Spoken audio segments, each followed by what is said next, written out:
21 November 2025 শুক্রবার সকাল 10:30 থেকে 40 দেশের রাজধানী সহ বিভিন্ন জায়গায় 5.7 মাত্রার ভূমিকম্পে বংশাল ও নারায়ণগঞ্জে শিশু সহ নিহত হন 4 জন, এছাড়া আহত হন অনেকে।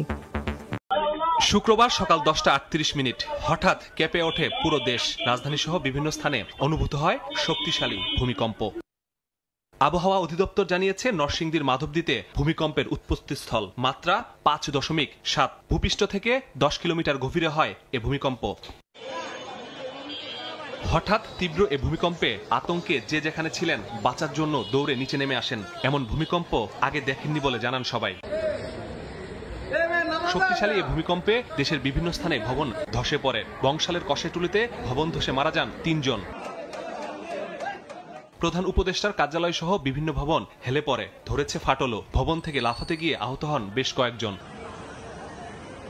ভূমিকম্পে ঢাকার বাইরেও প্রাণহানি হয়েছে নারায়ণগঞ্জে। রূপগঞ্জে দেয়াল ধসে একজন মারা গেছেন। মাসুদুর রহমান, সময় সংবাদ, ঢাকা।